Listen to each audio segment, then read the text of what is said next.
என்னுடைய பிறப்பு இந்த நாட்டுடைய மற்றும் அதன் மக்களுடைய நன்மைகளை காப்பதற்காகவும் முன்னேற்றுவதற்காகவும் உருவானதாகும்.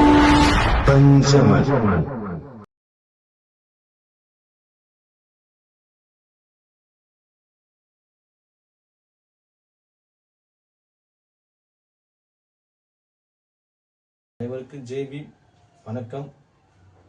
நம்ம தமிழ்நாட்டில் ஒரு பிரச்சனை ஒன்று நடந்திருக்குது. அந்த பிரச்சனை சம்பந்தமாக இது வரைக்கும் எந்த பத்திரிகையிலும் அந்த செய்தி வெளியிடல. ஜனபத்திரிகை ஆசிரியரான புத்திஸ்ட் ஐயா ஜேபி நாகபூஷன் அவர்கள் அவருடைய பத்திரிகையில் ஜனபத்திரிகையில் இந்த செய்தி வெளியிட்டிருக்காரு. என்ன செய்தினா, அருந்ததியர்கள்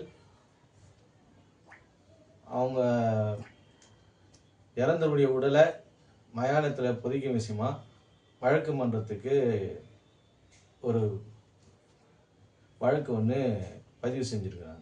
அது என்ன வழக்குனா, ஈரோடு மாவட்டம் கருமாண்டி செல்லிப்பாளையம் கிராமத்தில் உள்ள வண்டிப்பாதை நிலத்தை மயானமாக மாற்றக் கோரியும் மயானம் என வரையறுக்கப்பட்ட இடத்தில் உடல் அடக்கம் செய்யப்படுவதை உறுதி செய்ய கோரியும் தாக்கல் செய்யப்பட்ட வழக்குகளை விசாரித்த கணம் புரிந்த நீதிபதி வி லட்சுமி நாராயணன் அவர்கள் ஒரு உத்தரவு பிறப்பிச்சிருக்கிறாரு. அது என்னன்னா, கரமாண்டி செல்லிப்பாளையத்தில் சர்ச்சைக்குரிய நிலம் வண்டிப்பாதை புறம்போக்கு என வகைப்படுத்தப்பட்டுள்ளது. எனினும் 70 ஆண்டுகளுக்கு மேலாக மயானமாக பயன்படுத்தப்பட்டு வருகிறது. குறிப்பாக அங்கு வசிக்கும் அருந்ததியர் சமூகத்தினர் இந்த நிலத்தில் இறந்தவர்களின் உடல்களை அடக்கம் செய்ய பயன்படுத்தி வருகின்றனர். சர்ச்சைக்குரிய நிலம் குறித்து மாவட்ட கலெக்டரால் தாக்கல் செய்யப்பட்ட அறிக்கை கவலை அளிக்கிறது. ஏனெனில் மயானமாக பயன்படுத்தும் இடத்தில் அடக்கம் செய்யப்பட்ட உடல்களை தோண்டி எடுக்கப்பட்டு இயந்திரங்கள் உதவியுடன் தனிநபர்களால் சமன் செய்யப்பட்டு உள்ளது. ஒடுக்கப்பட்ட சமூகத்தை சேர்ந்தவர்கள் பொதுவாக உள்ள மயானம் அல்லது தகனம் செய்யும் இடத்துக்கு செல்ல அனுமதி மறுப்பது குற்றம். இது எதனா வன்கொடுமை தடுப்பு சட்டத்தில் அரசியல் சட்டத்திலே இருக்குது. இது தீண்டாமையின் ஒரு வடிவம். அரசியல் சட்டம் பிரிவு 17க்கு முரணானது. பொதுவாக உள்ள மயானத்தை பயன்படுத்த அனுமதி மறுப்பதும் அங்குள்ள கல்லறைகளை சிதைப்பதும் வன்கொடுமை தடுப்பு சட்டத்தின் கீழ் கடும் குற்றம். வன்கொடுமை தடுப்பு சட்டத்தின் கீழ் கல்லறைகளை சேதப்படுத்திய நபர்கள் மீது மாவட்ட கலெக்டர் நடவடிக்கை எடுக்க அதிகாரம் இருந்தும் அதை செய்ய அவர் தவறிவிட்டார். வாழும்போது கண்ணியத்துடன் வாழ உரிமை உள்ளது போல இறந்தவர்களுக்கு கண்ணியத்துடன் இறுதி சடங்கு செய்வதும் உரிமை. எனவே சம்பந்தப்பட்ட நிலத்தில் உள்ள மயானம் எவ்வித ஆக்கிரமிப்பு அல்லது குப்பை கொட்டும் பகுதியாக மாறாமல் இருக்க தேவையான நடவடிக்கையை கருமாண்டி செல்லிப்பாளையம் சிறப்பு பேரூராட்சி நிர்வாகம் மற்றும் மாவட்ட கலெக்டர் நடவடிக்கை எடுக்க வேண்டும். சர்ச்சைக்குரிய நிலத்தை வண்டிப்பாதை என்ற வகைப்பாட்டிலிருந்து நீக்கி மயானம் என உடனே மாற்ற வேண்டும்.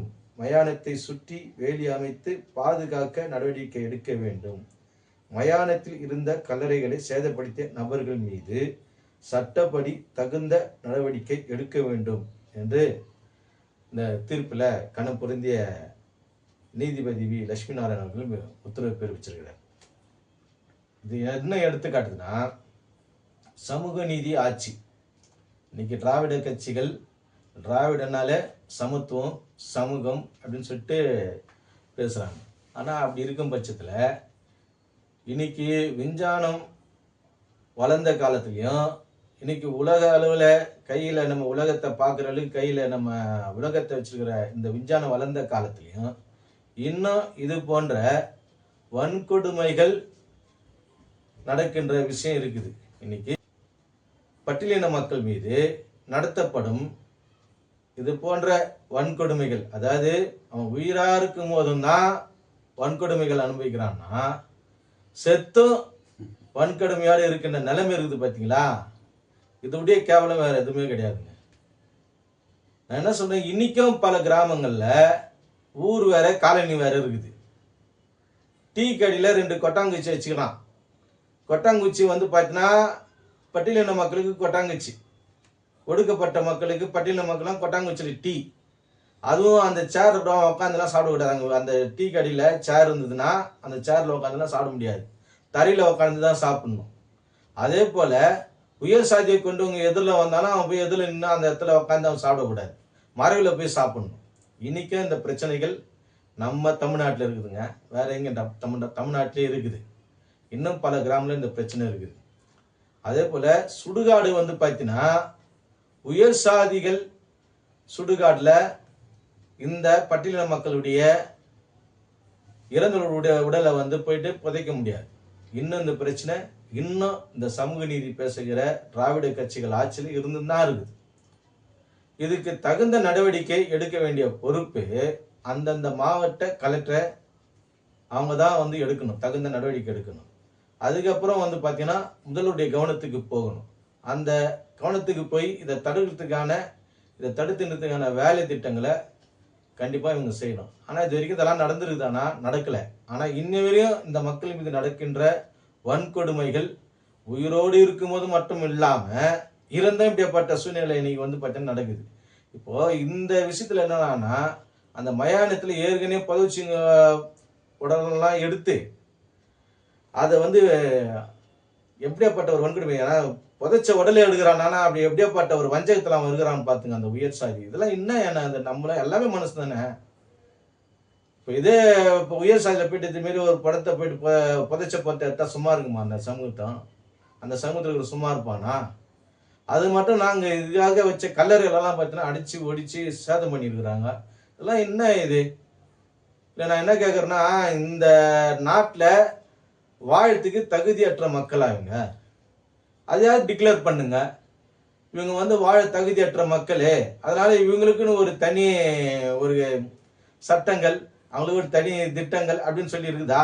பாபா சாஹேப் பாணி குறிப்பிட்டார்ல, என் மக்களுக்கு விடுதலை என்பது எப்பவுமே கிடையாது, அவன் சாவர வரைக்கும் போராடின்னு தான் இருக்கணும், அவன் சாவ விட மாட்டீங்க, வாழ விட மாட்டீங்க மக்களை. இந்த நிலை மாறாது. எத்தனை ஆட்சிகள் வந்தாலும் சரி, எத்தனை காட்சிகள் மாறினாலும் சரி, இந்த நிலை மாறாதுன்னு பாபா சாஹேப் அம்பேத்கர் அன்னைக்கே சொல்லி வச்சிருக்கிறார். ஏன்னா அவர் பட்டிருக்கிறார், எவ்வளோ போராட்டங்களை கையில் எடுத்திருக்கிறார், எவ்வளோ பிரச்சனைகளை பார்த்திருக்கிறார், சட்ட ரீதியா சந்திச்சிருக்கிறார். ஆனா இன்ன வரைக்கும் அதுக்கான தீர்வு கிடைச்சதானா? இல்ல. இன்னைக்கு அவர் இல்லாம இந்த பிரச்சனை நம்ம அனுபவிச்சு நிற்கிறோம். அவர் இருக்கும்போது அந்த பிரச்சனை அனுபவிச்சு சட்ட ரீதியான நடவடிக்கைலாம் எடுத்தாரு. இன்னைக்கு அவர் இல்லாம இந்த பிரச்சனை இந்த மக்கள் அனுபவிச்சுக்கிறாங்க. இததான் அவர் அன்னைக்கே சொல்லிட்டு போயிட்டாரு. என்ன சொன்னார் தெரியுங்களா? என் மக்களுக்கான விடுதலை, என் மக்களுக்கான உரிமை, என் மக்களுக்கான திட்டங்கள் எதுவுமே பார்த்தீங்கன்னா கிடைக்கவே கிடைக்காது. ஏன்னா இது வஞ்சகத்தோடு செயல்படுற விஷயமா தான் இருக்கும். இந்த மக்களை வேறுபடுத்தி பார்க்கின்ற நிலை மாறவே மாறாது. இந்த மக்கள் மீது தொடுக்கப்படுகின்ற வன்கொடுமைகள்லாம் என்னைக்கும் மாறாதுன்னு சொல்லிட்டு அன்னைக்கே அவர் சொல்லிட்டு தாங்க போயிருக்கிறார். போகாமலாம் ஒன்றும் இல்லை. ஆனா இன்னைக்கும் பார்த்தீங்கன்னா இன்னைக்கு அவர் இறந்து கிட்டத்தட்ட பார்த்தீங்கன்னா 50 வருஷத்துக்கு மேல ஆகியும் இந்த பிரச்சனையை நம்ம இன்னும் சந்திச்சுக்கிறாங்க இந்த மக்கள். அதனால கொஞ்சம் யோசனை நீங்க தயவுசெய்து அரசு அதிகாரத்தில் இருக்கிறவங்களா தயவுசெய்து நான் அவங்களுக்கு ஒரு இந்த கோரிக்கை நான் வைக்கிறேன். என்னன்னா, ஒண்ணு இந்த மக்களுக்கு இந்த சமூக நீதி கிடைக்கணும், சமத்துவம் நிலவணும், அதுக்கு எதனா ஏற்பாடு பண்ணுங்க. இல்லையா இந்த மக்களை வாழறதுக்குன்னு ஒரு தனி இன்னைக்கு பார்த்தீங்கன்னா திராவிட அரசுக்கு பார்த்தீங்கன்னா திமுக அரசு சமத்துவபுரம்னு ஆரம்பிச்சாங்க. ஆனா அந்த சமத்துவபுரத்துல சமத்துவம் கிடையாது, சமூக நீதி கிடையாது, அது எல்லாருக்குமே தெரியும். அதனால அந்த மக்களுடைய நிலை பார்த்தீங்கன்னா மாற போறது இல்லை. இது மாறத்துக்கான வழி என்ன? அதுக்கான ஒரு முன்னெடுப்பான விஷயமா எதனா எடுத்து இதற்கு நீங்க தீர்வு கண்டா மட்டும்தான் இந்த மக்களுக்கு இது போன்ற கொடுமைகள் அவங்க விலகி இருக்க முடியும், இந்த மக்களை காப்பாற்ற முடியும். அதனால தயவு செய்து இன்னைக்கு நீதிமன்றம் இப்படிப்பட்ட உத்தரவு பிறப்பிச்சிருக்கிறாங்க, இதன் மீதாவது நீங்க நடவடிக்கை எடுத்து இந்த மக்களுக்கு வாழும் காலத்துல சாவர காலத்தாவது ஒரு நிம்மதியா இருக்கிற மாதிரி ஒரு நிலையை நீங்க பண்ணி கொடுங்கன்னு சொல்லிட்டு தமிழக அரசும் கேட்டுக்கிறேன். இந்த உத்தரவை பிறப்பிச்சது இது வரைக்கும் எந்த செய்தித்தாள்களையும் எந்த மீடியாக்களையும் இது வரைக்கும் வெளியில்லை. இதை வெளியிட்ட ஜனபத்திரிகை ஆசிரியர் ஐயா புத்திஸ்ரீ ஜெய்பி நாகபூஷணர்களுக்கு அம்பேத்கர் மக்கள் சக்தி சார்பாகவும் பஞ்சமன் சார்பாகவும் நன்றியை தெரிவிச்சுக்கிறேன். அரசுக்கு இதன் மீது நடவடிக்கை எடுத்து இனிமேலும் இப்படிப்பட்ட செயல்பாடுகள் இப்படி பண்ற கொடுமைகள் நடக்காதபடி தடுத்து நிற்கணும்னு கேட்டுக்கின்னு வாய்ப்புக்கு நன்றி கூறி விடுகிறேன். ஜேபி வணக்கம்.